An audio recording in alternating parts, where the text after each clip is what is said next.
Bab 1215. Kenapa itumu berdiri?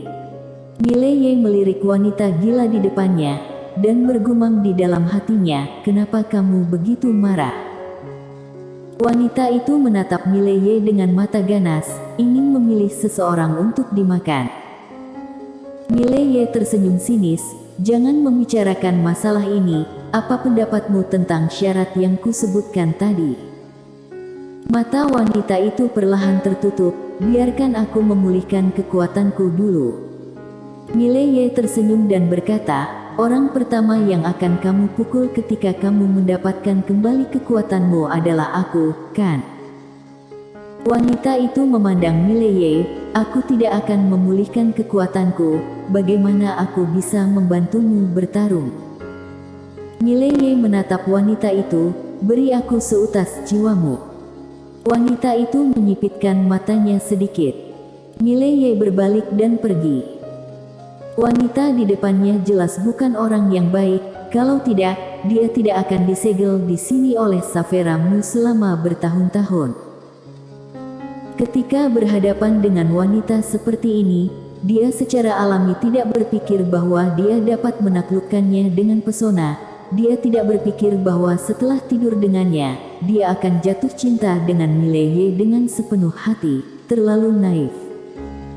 Setelah sering berhubungan dengan Saveramu, dia tidak pernah berani meremehkan wanita. Saat ini, wanita di belakang tiba-tiba berkata, aku setuju dengan persyaratanmu. Mileye berhenti di jalurnya. Dia melihat wanita di belakangnya. Wanita itu melebarkan telapak tangannya, lalu seutas jiwa muncul di telapak tangannya. Segera, seuntai jiwa itu melayang di depan Mileye. Dia tahu bahwa jika dia tidak mengikuti pria di depannya, wanita itu tidak akan pernah melepaskannya. Wanita itu baru saja memiliki niat membunuh terhadapnya.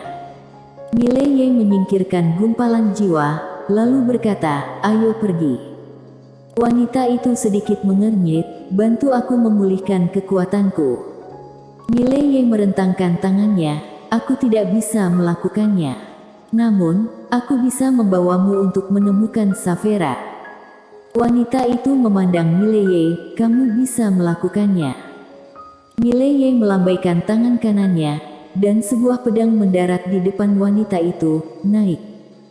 Setelah berbicara, dia berjalan ke pedang. Wanita itu tidak naik. Mileye menoleh untuk melihat wanita itu, bagaimana kalau aku menggendongmu untuk mencarinya? Wanita itu tidak ragu lagi, dia berjalan langsung ke pedang. Mileye menunjuknya, pedang itu melesat ke langit, lengah, wanita itu hampir jatuh, tetapi dia bereaksi dengan cepat dan dengan cepat memeluk Mileye. Tetapi begitu dia memeluknya, dia akan melepaskannya, tetapi dia tetap tidak melepaskannya. Jika dia melepaskannya, bukankah dia akan jatuh? Wanita itu memandang Mileye, kamu sengaja melakukannya. Mileye berkata dengan tegas, tolong jangan selalu berpikiran buruk dengan orang lain, pergi ke 5 dimensi dan cari tahu orang seperti apa aku, Mileye. Wanita itu dengan sinis berkata, orang yang tidak tahu malu dan vulgar sepertimu masih perlu bertanya. Mileye. Wanita itu tiba-tiba bertanya, Tiandao itu bernama Saveramu. Mileye tersenyum dan berkata, apakah kamu sangat tertarik padanya? Wanita itu tidak berbicara. Mileye berkata, bagaimana dengan ini? Kamu mengajukan pertanyaan kepadaku, aku akan mengajukan pertanyaan kepadamu. Wanita itu melirik Mileye, ya. Mileye mengangguk, siapa namamu? Wanita itu berkata dengan lembut, Monique Qian. Monique Qian. Mileye sedikit mengangguk, Nona Monique Qian, kamu bisa bertanya. Wanita itu menatap Mileye, apa hubunganmu dengan Saveramu itu? Mileye tersenyum dan berkata, teman baik. Monique Qian terdiam. Mileye bertanya lagi, dari mana Nona Monique Qian berasal? Monique Qian berkata pelan, Alang tahu. Alang tahu. Mileye sedikit mengangguk, tanyakan saja. Monique kian tetap tanpa ekspresi, kekuatan garis darah seperti apa kamu? Ini dia yang paling penasaran, karena sangat sedikit yang bisa menekan darahnya. Apalagi setelah kultivasi ganda dengan Mileye tadi, dia menemukan bahwa garis darahnya berpotensi untuk menerobos. Jika mereka melakukan beberapa kali lagi. Memikirkan hal ini, dia sedikit menundukkan kepalanya. Mileye tersenyum dan berkata, darah iblis gila. Monique kian sedikit mengernyit, aku belum pernah mendengarnya. Mileye berkata dengan serius, Nona Monique kian, ada sesuatu yang ingin aku sampaikan kepadamu, jangan marah, oke?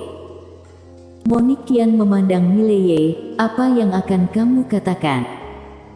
Mileye berkata dengan suara yang dalam, ketika aku baru saja melakukan kultivasi ganda denganmu, aku menemukan bahwa kami kehilangan banyak energi. Mendengar ini, ekspresi Monique kian berubah sedikit jelek. Mileye buru-buru berkata, aku tidak bermaksud apa-apa lagi, hanya untuk berdiskusi. Aku adalah orang yang telah meninggalkan minat vulgar, jadi aku tidak memiliki pikiran jahat itu di hatiku. Sungguh, aku jamin dengan karakterku. Setelah hening sejenak, Monique kian berkata, itu karena kami tidak berpikiran jernih pada saat itu dan tidak menyerap dengan baik energi yang dihasilkan oleh penggabungan dua pembuluh darah sehingga banyak energi bocor dengan esensimu. Mileye bertanya, berapa banyak yang kita buang? Monique kian berpikir sejenak, lalu berkata, setidaknya 60%. 60%. Mileye tertegun, lalu menggelengkan kepalanya dan menghela nafas, sungguh sia-sia. Monique kian terdiam. Sebenarnya, garis darahnya berpotensi untuk menerobos alam. Jika dia benar-benar menyerap energi itu sebelumnya, jangankan menerobos garis darahnya sendiri, itu pasti akan merubah garis darahnya sendiri dan melangkah lebih jauh.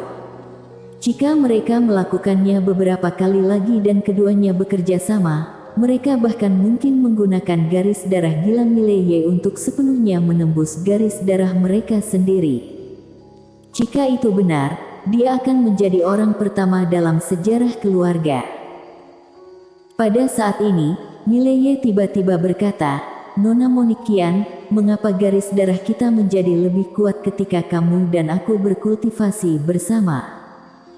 Monique kian berkata dengan lembut, garis darah saling melengkapi. Mileye sedikit mengangguk, dimengerti. Monique kian melirik Mileye, tetapi tidak mengatakan apa-apa.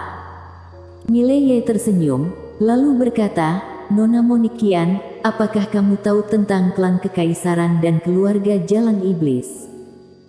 Monique kian berkata dengan lembut, siapa yang tidak tahu tentang itu di alam Tao? Mileye bertanya, bagaimana keluarga Kian dibandingkan dengan mereka di alam Tao? Monique kian tetap tanpa ekspresi dan tidak berbicara. Mileye hendak bertanya, ketika Monique kian tiba-tiba berkata, tidak ada lagi. Kami menghilang di alam Tao bertahun-tahun yang lalu. Mileye tercengang, lalu berkata, lalu mengapa Nona Monique kian datang ke alam semesta 5 dimensi ini? Monique kian berkata dengan dingin, apakah itu ada hubungannya denganmu? Mileye tersenyum dan berkata, jika aku tidak salah, Nona Monique kian melarikan diri. Jika keluargamu kehilangan kekuatan, pasti tidak akan aman di alam Tao. Jika kamu melarikan diri, mungkin ada kesempatan untuk menghidupkan kembali keluarga, kan? Monique kian mencibir, terus tebak. Mileye berkata, apakah kamu ingin menelepon kembali ke alam Tao? Monique kian sedikit mengernyit, apakah kamu mengolok-olokku? Mileye menggelengkan kepalanya, Nona Monique kian mungkin tidak tahu bahwa alam Tao sekarang adalah musuhku. Monique kian menatap Mileye, apa yang kamu lakukan? Mileye tersenyum dan berkata, Ada desas-desus bahwa ada sebuah buku bagus berjudul Kitab Tao, di alam Tao. Benda itu ada di tanganku. Mustahil. Suara Monikian tiba-tiba menjadi lebih keras. Bagaimana mungkin buku aneh ada di tanganmu? Mileye, apakah kamu memiliki terlalu banyak kultivator ganda dan kepalamu tidak normal? Mileye tampaknya menyadari bahwa kata-katanya tidak pantas. Monikian mendengus dingin dan tetap diam.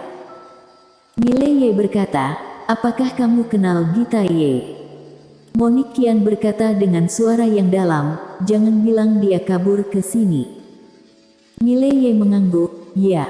Dia melarikan diri ke sini dengan ruang buku dan sekarang, ruang buku itu ada di tanganku. Monikian menatap Mileye, jika yang kamu katakan itu benar, maka aku penasaran, kenapa kamu belum mati? Mileye menunjuk ke langit berbintang. Monikian sedikit mengernyit, apa maksudmu? Mileye berkata, ada orang di atas. Monikian.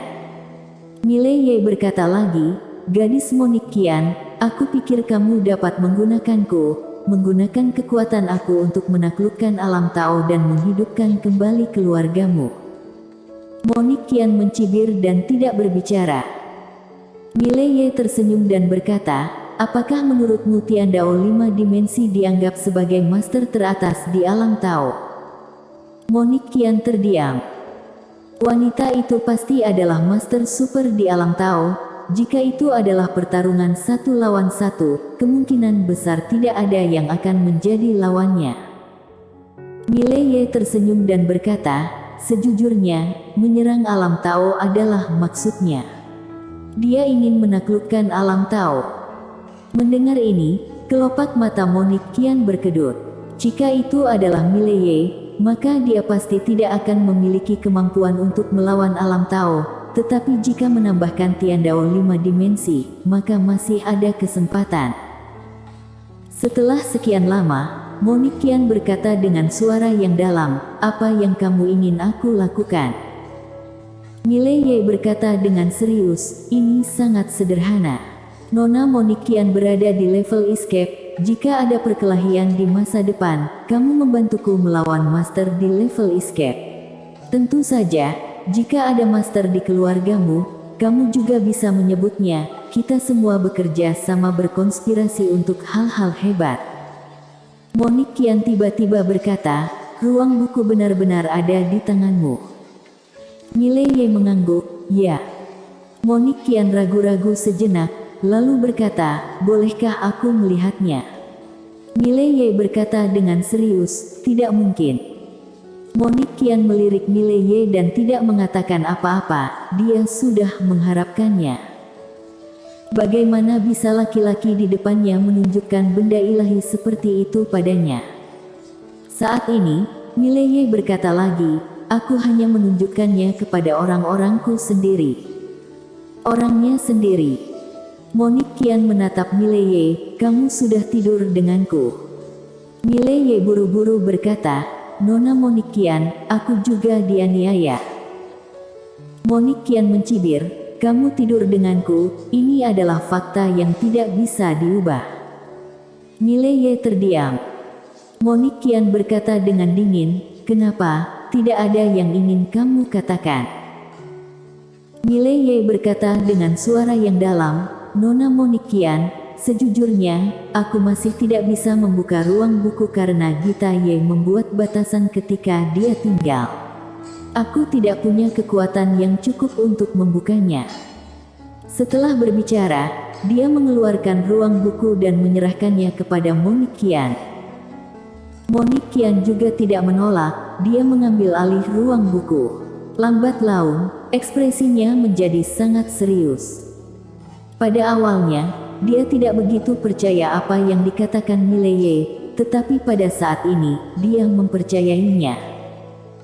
Ruang buku ini sangat tidak sederhana, meskipun ia disegel, ia masih memiliki pengetahuan. Monikian menatap Mileye, bagaimana kamu mendapatkan ruang buku ini? Mileye berkata, pendahulu mengirimkannya kepadaku. Monique kian sedikit mengernyit, omong kosong apa yang kamu bicarakan? Bagaimana dia bisa memberikan benda ini padamu? Mileye berkata, dia sudah mati. Monique kian memandang Mileye, kamu membunuhnya. Mileye menggelengkan kepalanya, itu orang lain. Ngomong-ngomong, sekarang ruang buku ada di tanganku. Saat dia mengatakan itu, dia menoleh untuk melihat ke arah Monique kian. Begitu dia berbalik, keduanya melakukan kontak yang sangat intim. Monique kian sedikit mengernyit, apa yang kamu lakukan? Dia ingin mundur, tetapi tidak ada cara untuk mundur, dia tidak memiliki basis kultivasi sekarang. Mileye berkata dengan serius, Nona Monique kian, seperti yang aku katakan sebelumnya, kamu memiliki dua pilihan. Satu memilih balas dendam pada aku dan Tiandao, dan yang lainnya memilih untuk berdiri di sisi kita. Monique kian memandang Mileye, bicara ya bicara saja, mengapa itumu berdiri? Mileye bersambung.